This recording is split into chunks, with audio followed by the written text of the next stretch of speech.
Hey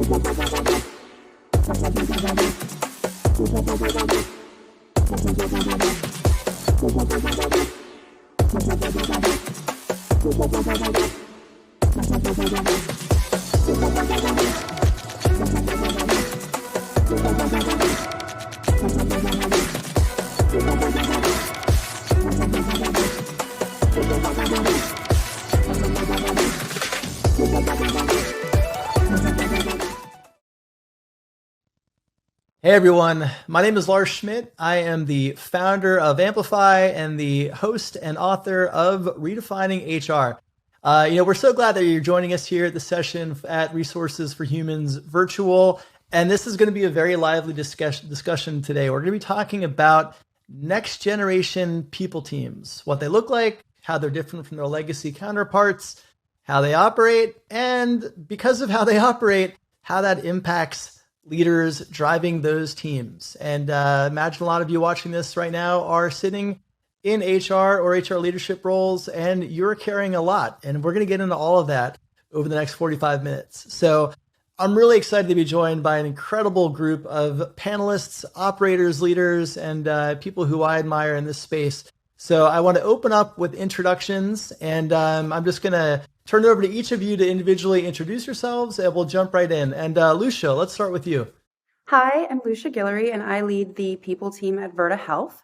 And Virta is an organization that's oriented around reversing diabetes with a focus on continuous remote care as the means of doing so. Great. Tiffany, how about you? Hey everyone, my name is Tiffany Stevenson, and I lead our people organization at Patreon. Patreon is a membership platform for over 200,000 creators that enables them to connect with the 7 million plus fans who love them and help to power the creative economy. I'm so excited to be here. And Ambrosia, my fellow partner in crime in HR open source. Last but not least, let's have your introduction. Oh, thank you. I also wear the hat of being operating partner at Operator Collective, which is a venture capital firm comprised of 130 tech executives investing in people of diverse backgrounds and enterprise technology of the future. And then, as Lars mentioned, we are both co-founders of HR Open Source as well. Yeah, well, I'm really excited to get in the conversation with all of you. The three of you combined have a tremendous wealth, breadth, and depth of experience, not just in HR, but in modern HR organizations, and in organizations that I would frame as next generation people teams. And so I think just to kind of level set for the viewers to start, I'd love to get each of your definitions on what is a next generation HR team. When you think of kind of a next generation team, what does it look like? How does it function? And how does it differ maybe from some of the more legacy-oriented HR teams of the past? And I'm going to stick with that same order. So Lucia, I'm going to come to you on that one first. In my mind, next generation HR teams are in a better position, I would say, than legacy teams in defining the identity of an organization. And so when I think about next generation people teams, I think about integration, particularly like integration into the business, being a part of the business, very deeply rooted, and then also integration of the different functions that support the employee experience. So for me, I'm very oriented around in my organization, making sure that all of the elements that contribute to the employee experience are structurally together. So in my org, I have HR, I have recruiting, I have places, I also have IT. So all of the different teams that touch a part of the experience, bringing those together and making sure that they work cross-functionally to deliver. And then also to make sure that each of those sub-teams have a place and a close relationship with the business and understand those needs and can engage in rapid iteration and kind of a productization of the employee experience. Tiffany, how about you? How do you think about next generation HR?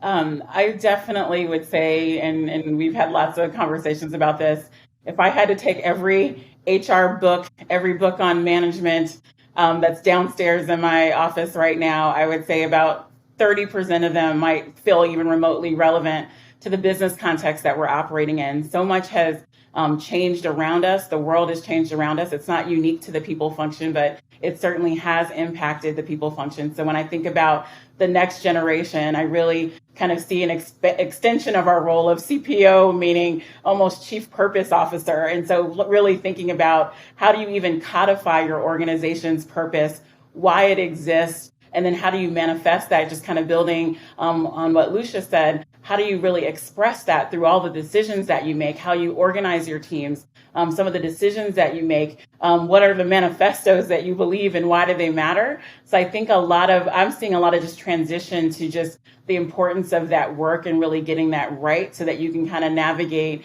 the problem of the day, whether it's dealing with a pandemic to stress and burnout to how you think about compensation in this market. So I hope that if connected to purpose well, it really helps to speed up your agility.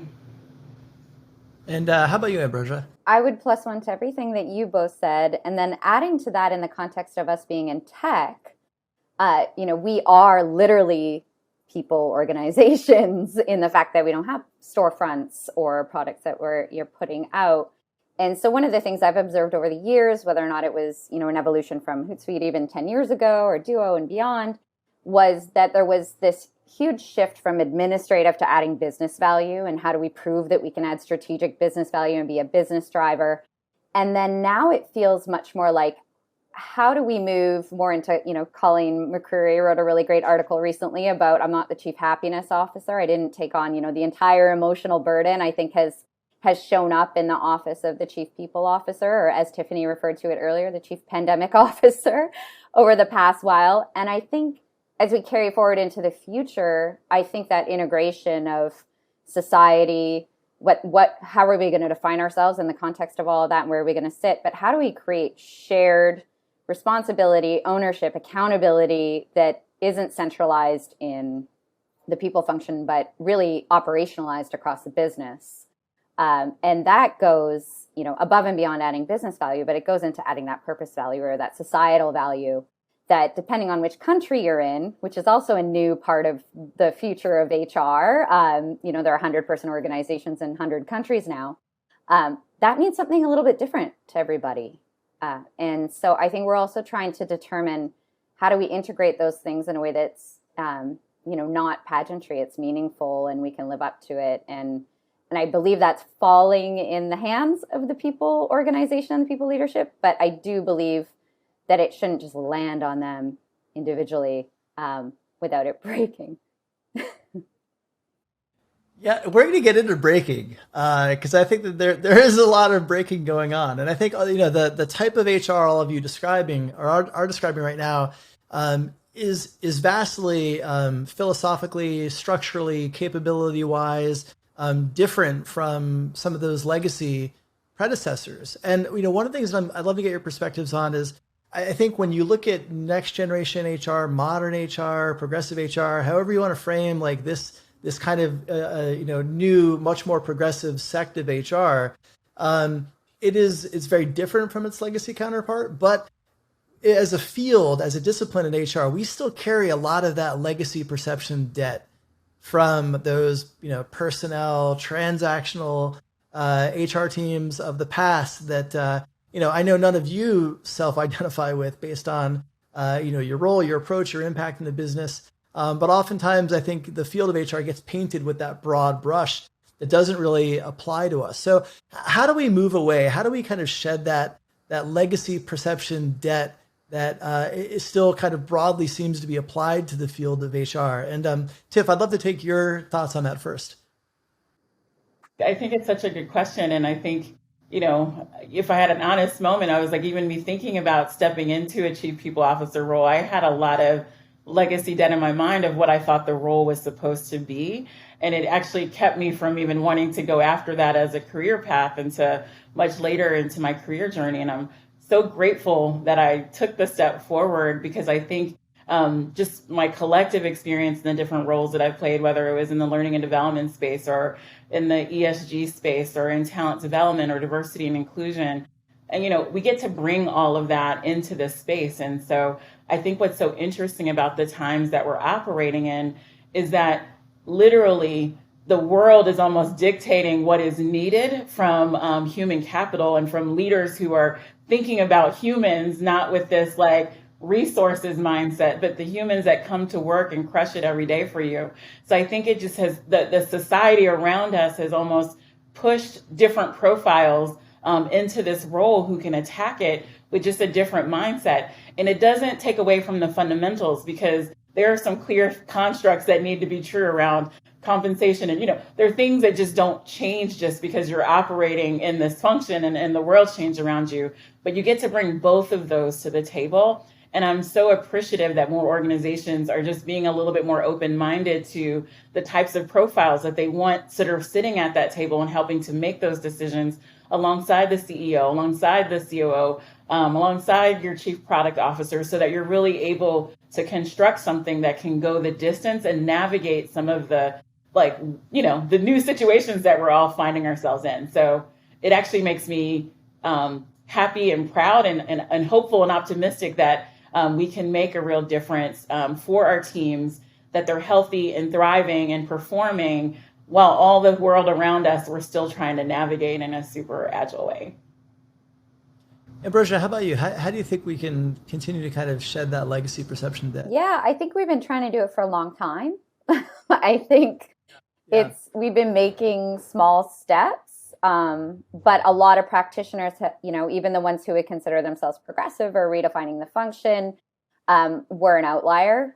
Most were overwhelmed and under-resourced. Many had a really hard time recovering trust. I think trust is a very fragile thing. In the early stage businesses, you saw an underinvestment in the function in comparison to other functions. And so by the time a people leader was brought in or a people function was brought in, the employees had already learned that, the business didn't have the same faith or trust in that function or resourcing in that function. And so you're starting at a disadvantage and, again, having to regain trust and credibility.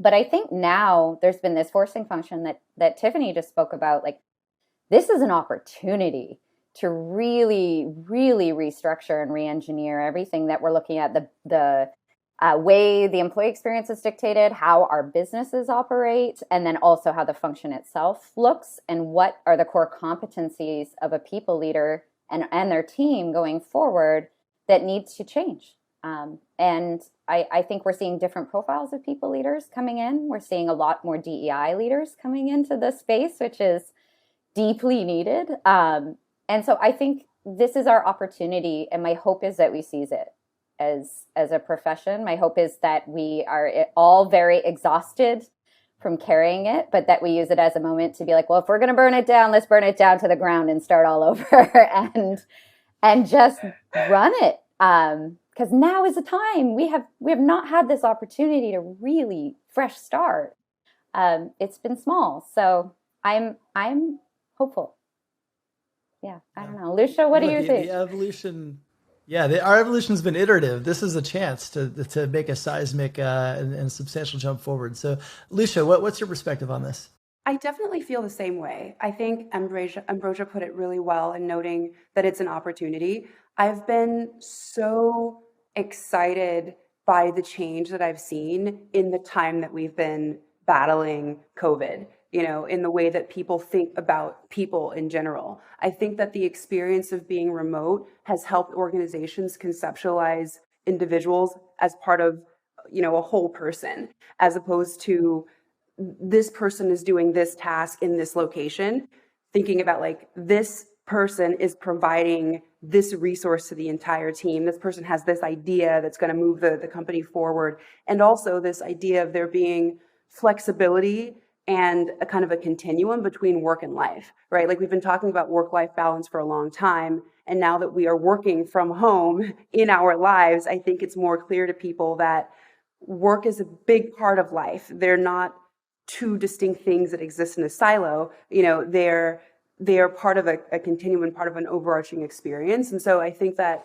organizations are seeing people, and people are wanting to come to organizations as their whole selves, in a way that has not been the case prior. And I think that combined with just the number of things that have been happening in the world that organizations have a hard time addressing is elevating the people function and is making it clear that this function is critical to the success of organizations in ways that have not been clear prior. And so thinking through how we can seize upon this opportunity to, as Ambrosia mentioned, make change, but also to deeply understand what people want is something that's on my mind as well, because people are willing to communicate what they want more now than they have before. And I think they've also had time to reflect during this period of being at home and everything pausing on what they want and what they're passionate about. And we've seen that impacting things like the Great Resignation, but also I think people who are staying in their roles reflecting on, what do I want from this, not this job, but like this vocation, this thing that I'm doing with my life? What am I trying to accomplish? And then, you know, it's adding nuance and making our roles much more interesting, I would say. And Lucia, wouldn't you say more empowered? I mean, it's a lot easier for our function when we're aligned with the employee voice. And, you know, the customer voice is really strong out there. The employee voice is really strong out there. And my hope is that we can, you know, regain a whole new perspective with them where they feel that we are their partner and their champion, and that that it's not at the expense of the business or the employee. It's much more unified at this point. I don't know if you guys are seeing that, but I'm seeing it pretty clearly. Yeah.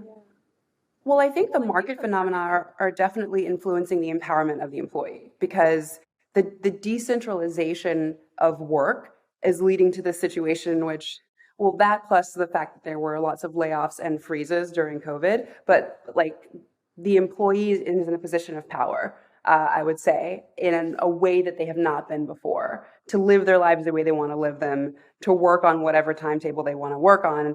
And I think that the business, as opposed to needing HR to spend a lot of cycles explaining why the employee voice and perspective is important, it's pretty clear to them why it's important, and that they need people to want to work for them. And there are so many companies out there that are willing to offer XYZ. You know, it's just a different conversation than it was a year, 2 years ago, for sure. One of the books that really inspired me years ago, and I felt like the idea was a little ahead of its time, was The Alliance, that talked about, you know, the fact that a lot of employees really, you know, the reason why they sign up, it's almost like tours of duty. And I would say in the past, you know, there might have been economical reasons that would keep someone sort of locked in a specific organization and grinding and getting to next. But I think this entire step back means that employees are really thinking about, what am I signing up for? And they will vote with their feet if they're feeling like it's not necessarily delivering against both their personal values and personal goals, as well as what they want to grow and build, the mentorship that they want, the development that they want, and the education experience and exposure that they want. And so that is the market that we're in today, and we will all be caught flat-footed if we're not actively thinking about that intersection along with the intersection of the work that we're trying to get done. And those both, to Ambrosia's point, they can work well together. It just requires a lot of intention with design. And I think that just fuels more purpose into what I think the CPO role and the people team in general, the help that they can provide to help guide the business.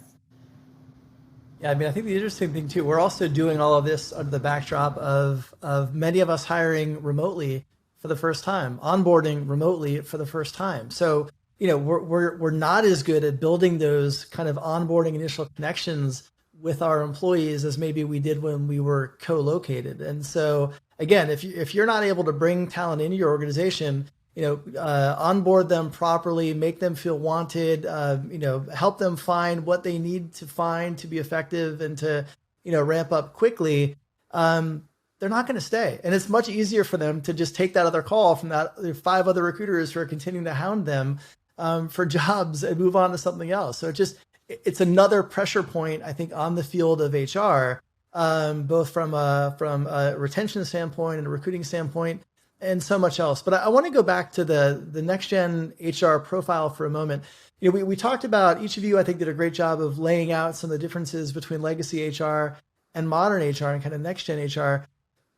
How are we developing our leaders, our kind of next generation of chief people officers, heads of peoples, to be able to come in and operate at a high level in that next gen HR environment? What are we doing to support them or not support them, and how can those leaders kind of find their way, especially newer leaders who are maybe in that top role for the first time? What are some of the ways that they can quickly kind of get up to speed on such a complex environment, so they can be impactful for their organizations? And Tiffany, I want to come to you first one with that. I think there are a couple of things. I think starting out on the right foot really matters, and I think more support from the board and really getting that good, solid relationship with your board members, understanding what's happening contextually, how you might kind of approach some of the work that's coming up with that broader context is really important. I've been really grateful with some of the relationships I've been able to build so that we can start thinking about where we want to make impact together. Obviously, the exec team and building those relationships are incredibly important. But I would say the one thing that is increasingly important is like kind of starting how we started at the top of this conversation.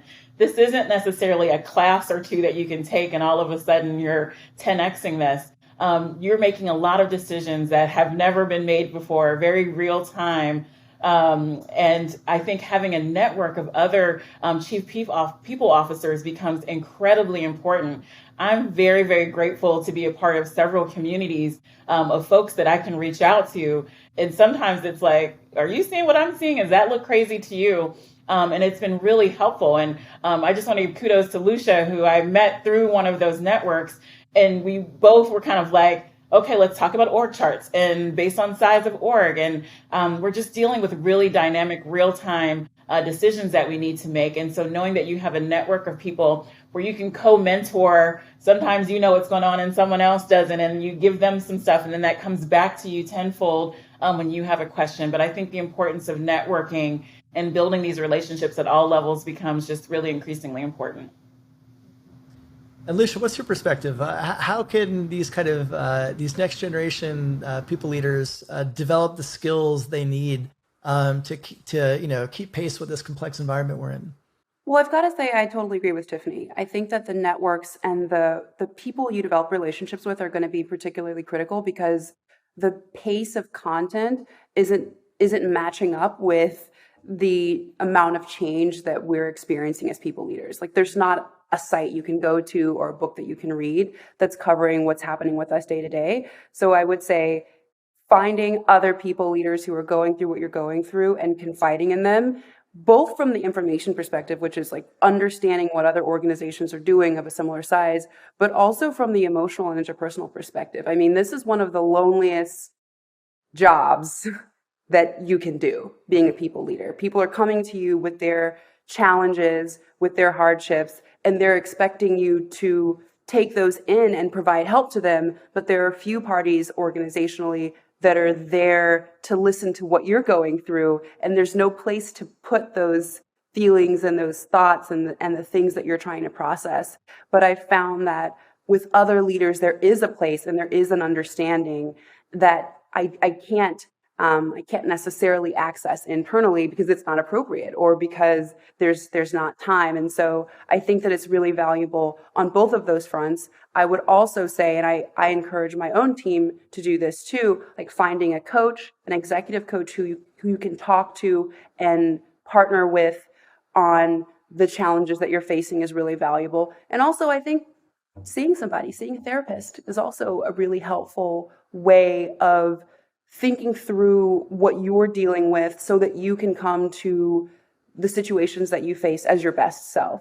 And so, in addition to networks, I would think through those things as other options to keep you in the right frame of mind and to put you in a position to receive the learning and the information that's available to you. Yeah, and I'm really glad that you included therapy in that overview, because I do think the pressures, the stress, the unique emotional burden of a CPO in today's world, especially coming, not even coming out of what we've been doing the last 18 months because we're still in it. It's uniquely acute and difficult. And so you've got to be able to find support in a range of places, and that should include therapy. So yeah, I definitely appreciate you adding that.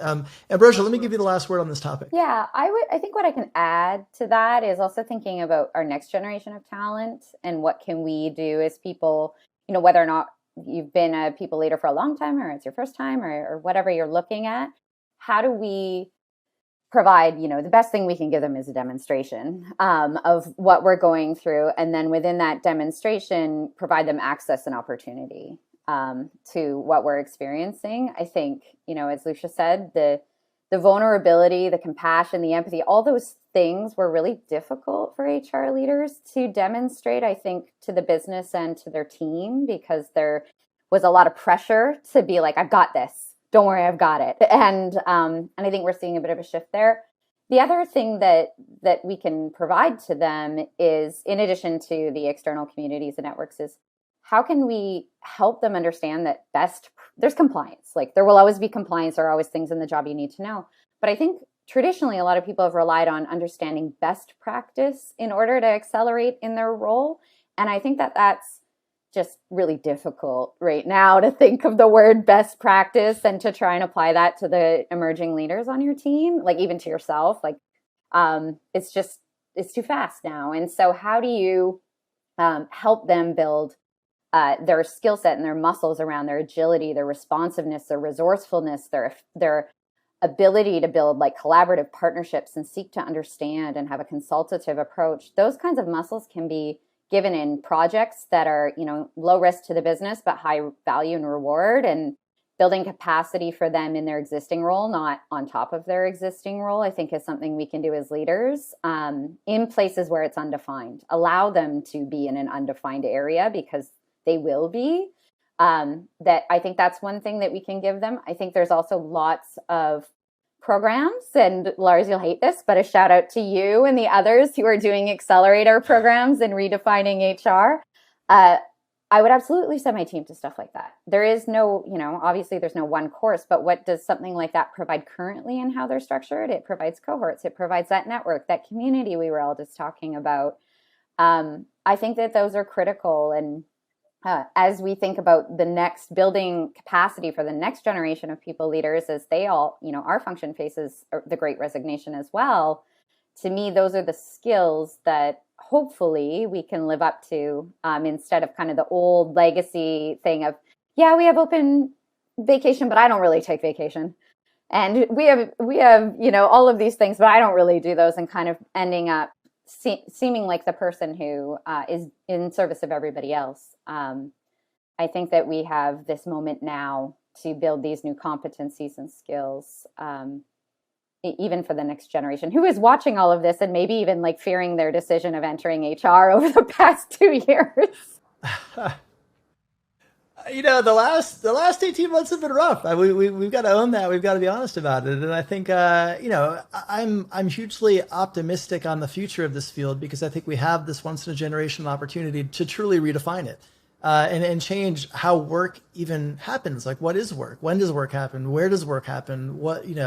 So much of that is here. It's in front of us right now. And I get that it's also sometimes hard to see that, because we're still carrying the scars that are still open wounds for many of us from the experience of the last 18 months. And what's interesting, I think, when you look at the role and the profile of a chief people officer and how that's evolved and how that's really broadened, which is, I think, a big cause of a lot of the burnout that we're talking about and seeing.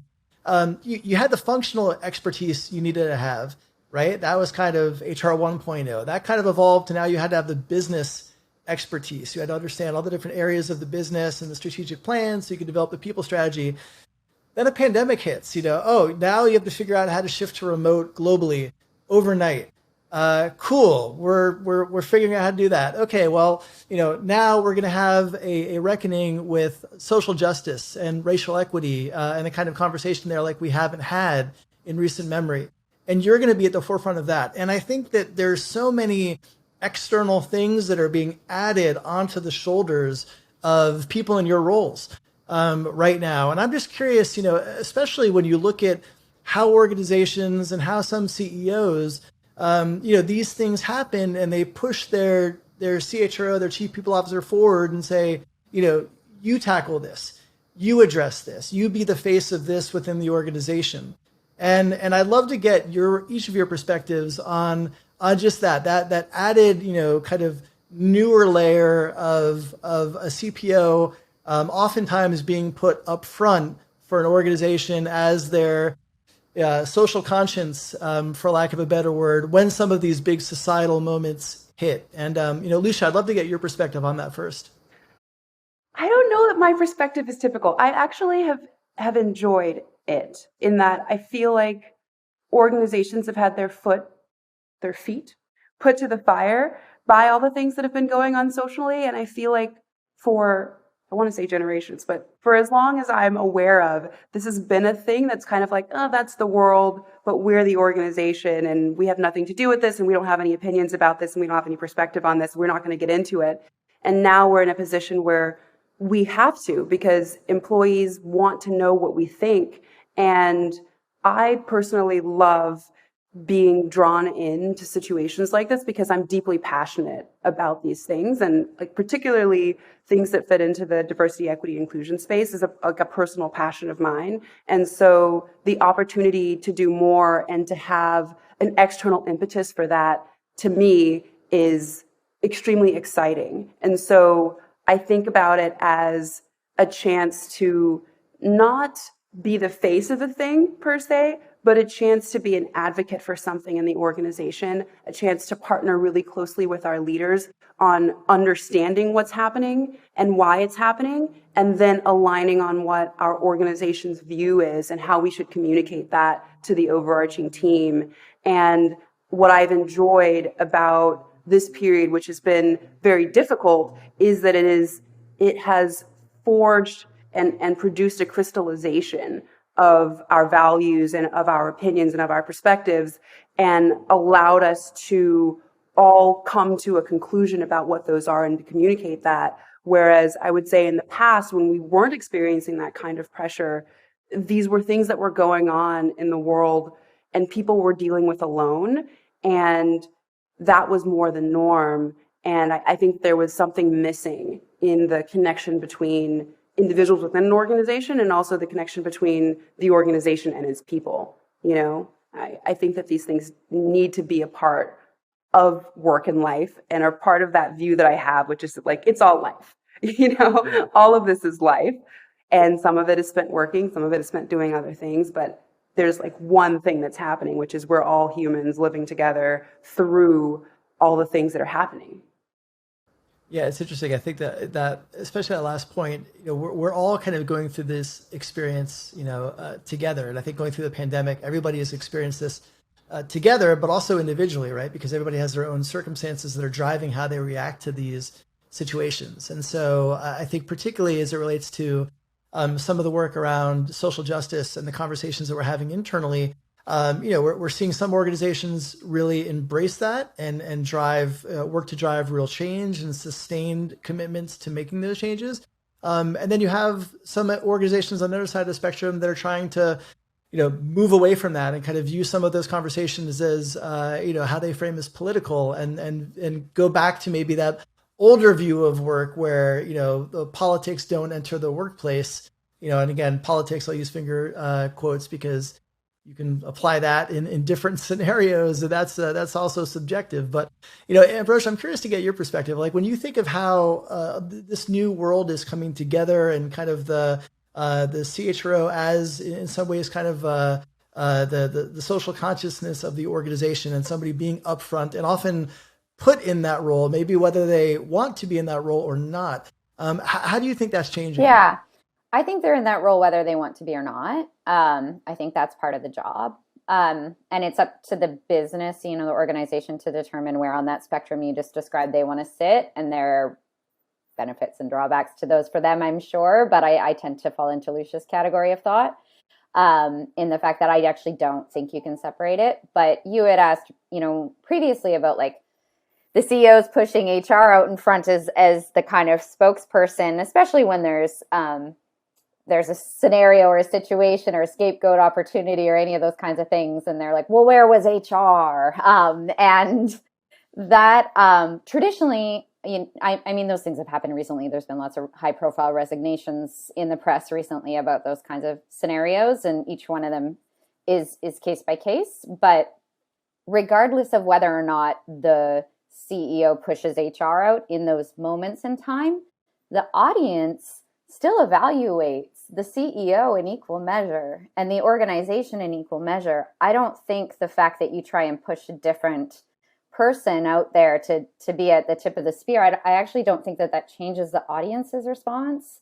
And in some ways, I believe that the audience, which would be our talent, market and potential employees and employees and customers even, are evaluating the CEO to see how much responsibility, accountability, where they sit on this. And so I hope that there's heavy partnership there between the leaders and the different functions and the board, who is equally responsible for all those kinds of scenarios, in trying to think about, regardless of who ends up giving the press statement, you're going to all be evaluated together. And I don't know if it was always that way. I feel like there was, as our function gets more credibility and builds more trust with the employees and the audience, and we come out more heavily on our commitment and our intention and our aspirations, whether or not we're there in operations, I think that it becomes harder to just push HR and be like, that person does culture, not me.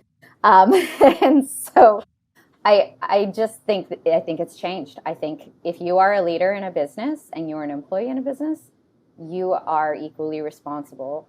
And in terms of how people perceive what's going on. I don't know, Tiffany, I feel like you have probably some deeper expertise in these areas, given your background, but yeah.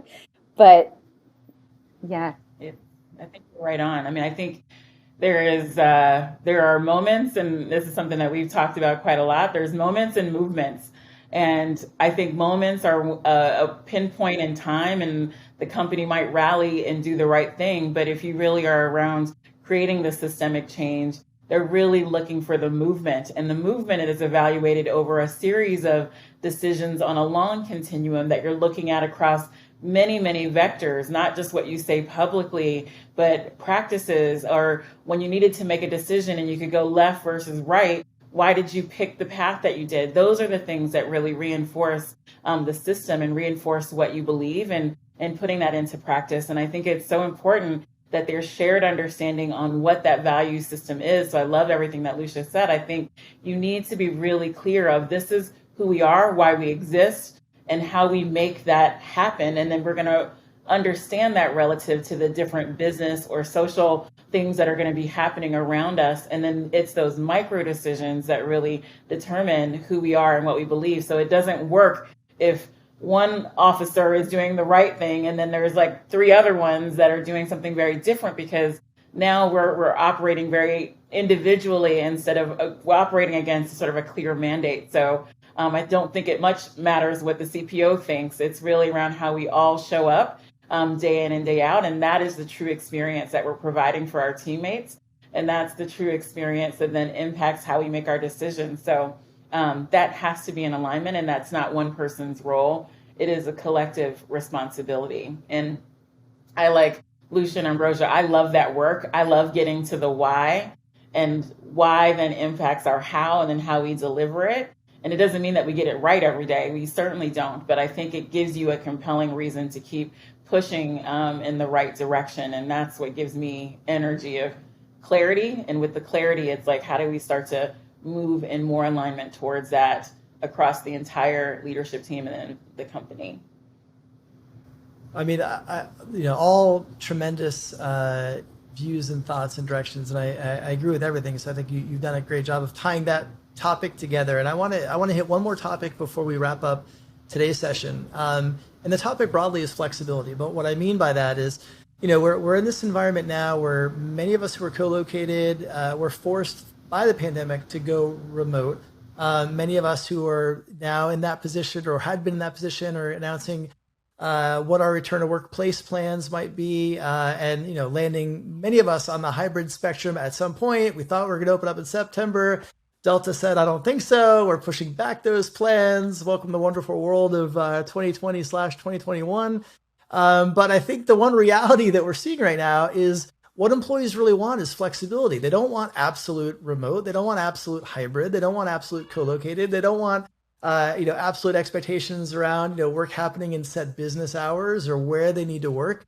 They want choice. They want flexibility. Some people are desperate to go back to an office. Others will never go back to an office. And I think as a field, particularly as we kind of tie this back to next gen HR, the legacy HR, we've typically operated under playbooks. This is how we do benefits. This is how we do performance. This is how we do comp. Now we're in an environment where we have to actually be much more agile and adaptive and flexible in terms of how we design our programs, which is just, we've talked about all the stressors on modern HR teams. This is absolutely another one of those. So let's talk about that a little bit. How do you think about when you're kind of developing your people strategy, getting feedback from your employees on their wants and needs at this time? How do you think about, building agile and flexible people programs to kind of meet them where they want to be met and accommodate them? I think that if we want to be successful, this is the area that is really critical to our success, because we're watching, the hybrid model is challenging. And that's a place where we could all slip back into these inequitable structures, power dynamics, localized, decision-making structures. And that's a shared responsibility of everybody in the business. So my hope is that as we're working through all of this, we're also thinking about the new competencies for leaders and employees about how to implement some of these things, how to live through and coach through some of these scenarios, and how to make sure that we're not disproportionately, impacting the people who are already getting disproportionately impacted, because not everybody is at home again. Everybody being at home on that same playing field is different than hybrid work. And so I think that my hope is that we also layer in some really great resourcing on training, so that as we move forward, it isn't, well, that was a failed experiment, let's all go back to the office, because I don't want to go back to the office. That's my last word. That's a good closer. Look, the three of you had so many incredible gems for all the viewers. So thank you so much for coming on, sharing your wisdom, sharing your experience, and really just helping lead the way for next generation HR. So Lucia, Tiffany, Ambrosia, thank you so much for joining me on this session. And to all of you viewing, really hope you enjoy the rest of the conference. Take care of yourselves, take care of each other, and have a great day.